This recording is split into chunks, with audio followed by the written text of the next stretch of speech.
இப்போ ஒரு கிறிஸ்தவத்துக்குள்ளே நிலையா நிற்பதற்கு ஒரு காரணம் வேண்டும். நான் மனுஷன், நான் கொடூரமானவன், நான் மனுஷன் சுயநலவாதி, நான் மனுஷன் அசுத்த ஆவி கொண்டவன், நான் மனுஷன் மிருகம் குணமுள்ளவன். ஆனா கிறிஸ்தவத்துக்குள்ளே வந்தவுடனே என்னிடத்தில் ஒரு மாற்றம் உண்டாகுது. என் இருதயம் மாறுபடுகிறது, என் சுபாவத்தை மாற்றம் உண்டாகுது, என் சாயல் என்னதென்று நான் அறிந்து கொள்ளுகிறேன். இதெல்லாம் எப்படி நடக்குதுன்னா பரிசுத்த ஆவியானவர் தான். கரங்களை தட்டுங்க. பரிசுத்த ஆவியானவர் இல்லைன்னா நாம கிறிஸ்தவத்துக்குள்ள நிலையா நிற்க முடியாது. அந்த ஆவியானுடைய செயல்பாடுகள் எப்படி இருக்கு, அதை எப்படி நம்ம பிடித்து கொண்டு வாழணும் சொல்லி சில காரியங்கள் ஆவியானவர் நம்மளோடு பேசுவார். ஆவியானவர் இல்லைன்னா கிறிஸ்தவத்துக்குள்ள யாரும் நிற்க முடியாது. அல்லேலூயா. அதுதான் ஆண்டவராகிய இயேசு கிறிஸ்து பிறந்து தன் கர்ப்பத்திலேயே அவர் பரிசுத்த ஆவியினால் பிறக்கப்பட்டவர்.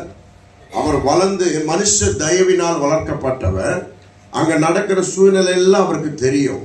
பற்றாக்குறை இருக்குது, சண்டை இருக்குது, வேதனை இருக்குது, எரிச்சல் இருக்குது, மனுஷன் படுகிற எல்லா வேதனையும் பாடுகளும் அங்க இருக்கிறது.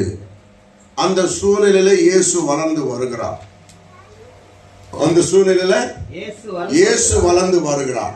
ஒரு நேரம் வரும்போது ஊழியத்திற்காக ஆவியானவர் அவரை அழைக்கிறார். யார் அழைக்கிறாரு? ஆவியானவர் அழைத்து வனாந்திரத்திற்கு கொண்டு சென்று ஊழியத்திற்குரிய பாதை என்னதென்று தெளிவுபடுத்துகிறார். அது என்ன பாதையை தெளிவுபடுத்துகிறார்? சாத்தானுக்கும் ஆவிக்கும் உள்ள வேறுபாடுகள், வித்தியாசத்தை அங்க காண்பிக்கிறார். என்ன காண்பிக்கிறார்? பசியா இருக்கும் பொழுது கல்லை எடுத்து அப்பமா தின்னு அப்படின்னு சாத்தான் சொல்லுகிறான். பசியில சாப்பிடு என்று அவன் சொல்லுகிறான். பசியில நீ கொடூரமாய் மாறுன்னு சொல்லுகிறான். மண்ணாவது கல்லாவது ஏதாவது எடுத்து துண்ணு, ஏன்னா உனக்கு பசி வருது. பசி வந்தா 10 பறந்து போகும். உனக்குள்ள பக்தி இருக்காது, உனக்குள்ள ஒண்ணு இருக்காது. நீ பசி வந்தா கொடூரமாய் மாறுவாய் சொல்லி கல்லை எடுத்து தின்னுன்னு சொல்றான். ஆனா ஆண்டவர் சொல்றார், ஆண்டவர் பரிசுத்தாவினால் நிரப்பப்பட்டவர் சொல்லுகிறார் என்னன்னு, ஆவியானவர் அவர் மூலியமா வார்த்தையை சொல்லுகிறார். மனுஷன் அப்பத்தின் மாத்திரம் அல்ல, தேவனுடைய வார்த்தையினாலும் பிழைப்பான் சொல்லி அந்த சாத்தானை மிதித்து போடுகிறார் ஆண்டவர்.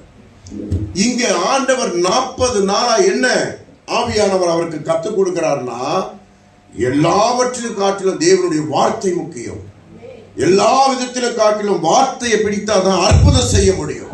நீ வார்த்தையை பிடித்து அந்த இடத்துல நடந்தாதான் அற்புதம் செய்ய முடியும். நீ பிதாவுக்கு ஏற்றவைகள் தான் சிந்திக்க வேண்டும், அதை தவிர வேற எதையும் சிந்திக்க கூடாது அப்படின்னு சொல்லி அவரை புதிதாய் மாற்றி கொண்டிருக்கிறார்.